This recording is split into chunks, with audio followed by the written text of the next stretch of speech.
Alright guys, it is Let's Go Handpay, and we're going to do another video with our fun facts with Let's Go Handpay. We're hoping you guys enjoy these videos. We really like to see the comments below if it's something you guys do enjoy. I know some people out there definitely don't like as much talking, so this video might not be for them. But I think some people do like some of the fun facts. We hope so.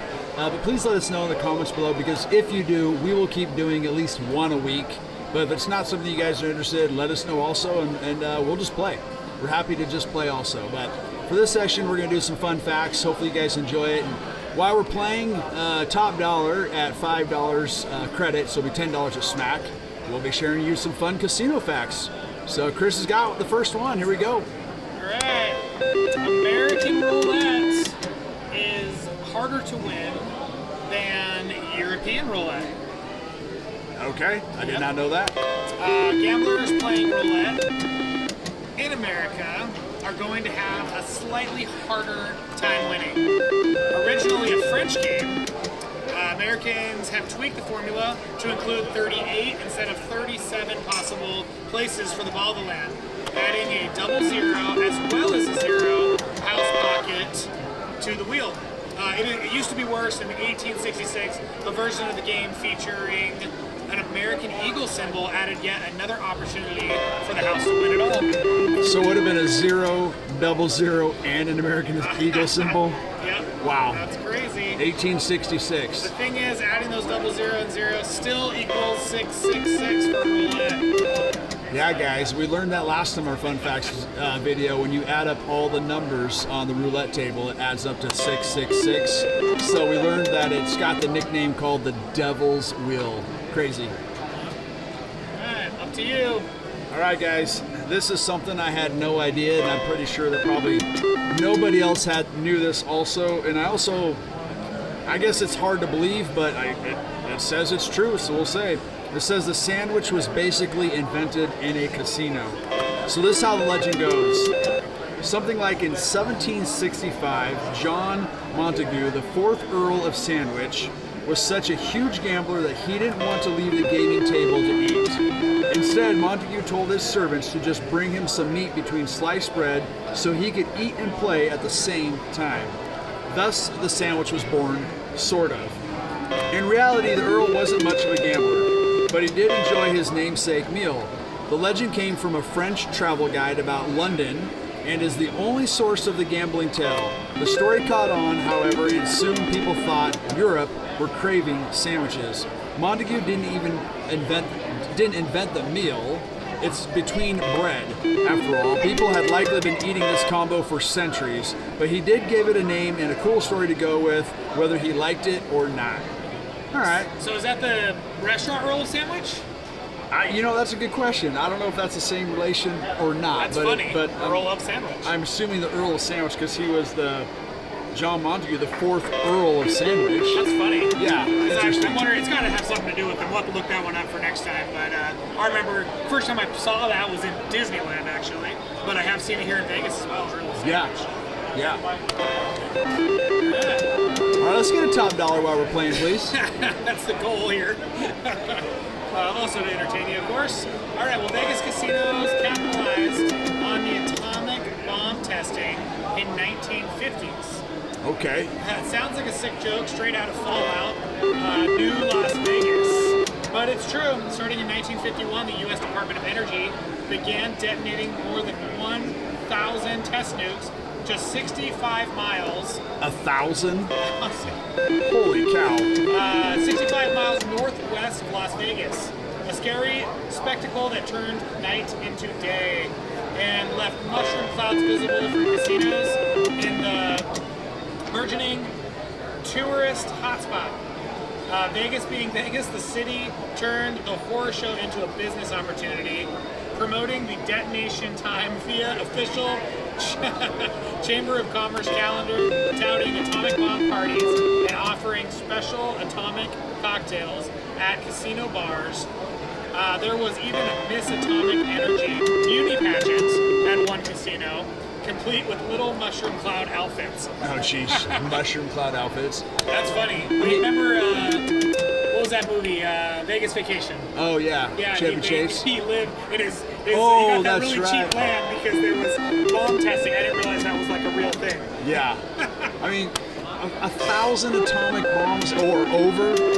I'm surprised just more people 65 aren't growing like forearms or something in this area or something. That's got to be a massive amount of radiation that was let out. Not very far away. No, not at all. A few years ago. But yeah, that is nuts. All right, guys. Did you know that probably a lot of you guys already know this, but the casino industry is what's keeping the state lottery outlawed in Nevada. Nevada is easily America's gambling mecca. But did you know that you can't buy a lottery ticket in the state? The casino industry has fought hard to keep a state lottery outlawed, despite the potential tax benefits. Nevada isn't alone in the ban. Alabama, Alaska, Hawaii, Mississippi, and Utah are all also lottery free. I mean, it makes sense. The casinos, they pay a huge revenue towards the government here to the state of Nevada. And so I got to imagine that's definitely why they want to keep the state lottery out of here, so people are spending the money at the casinos instead of on the state lottery. Very interesting. All right, well, next we got the Indian Reservation Casino boom. Started with a bingo hall. Bingo? Yeah, bingo. I didn't know that. Indian casinos are now commonplace, but back in 1979, the Seminole tribe in Florida kicked off the industry with a small bingo hall in Hollywood, Florida. That's right, Hollywood, Florida, not Hollywood, California. Bingo fanatics could win as much as $2,000 in the hall. 2,000 bucks. That'd be a good hit for bingo in 1979. Yeah, right. That'd be a good hit. Look that one up, see what that would be today. Well, this upset the state because that was well beyond the legal limit of winning for gambling. The Seminoles.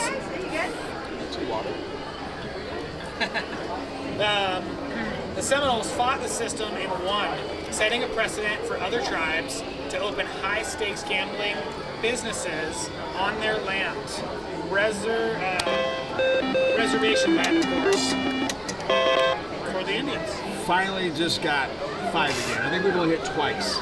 We picked, obviously, the wrong top dollar to play while we're doing this. Well, the two next to us have just recently paid out 160 credits and 165 credits. Yeah, they were big payouts, so we're like, let's try this one. Interesting about the bingo, okay? Kind of cool. We might have to feed this beast a little more, unfortunately. Unfortunately for us. Yeah. Unless it's going to give us the big one. Right, so there's been a rumor, I've heard it before, where casinos pump out oxygen into the gaming floors. And that is not true. It's not true, my friend. It says casinos breed superstition and lore, with plenty of stories about techniques and tricks used by players and casino owners to somehow game the system in their favor. One persistent myth is the idea that casinos pump oxygen into the gaming floor to keep gamblers alert and gambling. It isn't true. Which makes sense to me, because don't you think you'd rather have a gambler kind of off, not alert, not attentive, so they're just kind of like, I just keep betting more and more money as you go, right? You think you'd want to kind of throw them off a little bit, that's right? Why they give out the free drinks. Because if you're alert and attentive, you're a little more aware of how much you're losing. But if you're kind of just off in la la land, you're like, you go home, you're like, crap, how much did I lose? Yeah, that's a good way to think about it. I mean, obviously the fact that there's no clocks anywhere makes sense, but yeah, that also makes sense. But yeah, you don't want them to be alert. So I guess if they did that, it's actually a felony. So not only is it a felony, hey, we got our third 5 credit, yay. So not only is it a felony, it's also a fire hazard. Where does the myth come from? The Godfather author Mario Puzo's novel Fool's Die featured a fictional casino, Xanadu, that pumped in oxygen, perhaps leading readers to think it was a common practice. So this came from a book. Okay. So not true. Had no idea that it'd be against the law, that it'd actually be a felony. That was interesting. And maybe a fire hazard makes sense, because obviously oxygen wants a lot of, fire wants a lot of oxygen to feed itself. That makes sense. It's one of the 3 things needed. Yeah. All right. So I'm sure a lot of you know this one. but card counting is legal. Legal. Yes, legal. He said legal, not illegal. Card counting is legal. Obviously, it can get you thrown out of the casino, but it is perfectly legal. It is a legal strategy, blackjack, that involves keeping track of which cards have been dealt and which remain in the deck as you play. Hey, 5 credits. number 4. $25. Movies like Rain Man and 21 make card counting seem like wizardry, but it's actually fairly simple arithmetic. I was not good at math in high school, so probably not my thing. I love math. That hasn't stopped casinos around the world from stopping card counting. However, especially if the player is less than subtle in their approach. Actor Ben Affleck, for example, was banned from a casino in 2014 for his trickery. Ben Affleck. Ben Affleck. Besides asking players to leave or... I have more respect for that guy now. Right? That's awesome. Besides asking players to leave or play another game, casinos also combat card counting by changing the rules slightly or shuffling the deck more often, which obviously throws off the card counting. And I'm counting. That's our 5th 5-credit win. I'm going to go back and watch this to make sure you're right. Right? Yeah, it's legal, but obviously the casinos can have a policy saying we don't want you to play here. So they'll either ask you to leave or they'll do different things to make it so you can't win by splitting the deck in half, and doing those type of things. Correct. Less decks because then they got or they'll say you can't max bet, you only can minimum bet. So if you can only minimum bet, then there's really no point in card counting because you obviously are going to up your bet significantly when the deck is in your favor. And if you can't do that, well, you're not going to play. That's it. Number 6. I can do simple math on my fingers and toes. All right, here's an interesting fact. I didn't know, but it's interesting. It says smoke-free casinos get fewer calls for ambulances. Wow. All right. Makes sense, I guess. So, but then it says there are exceptions. But generally speaking, casino floors are one of the few public indoor places left in America where you can smoke a cigarette.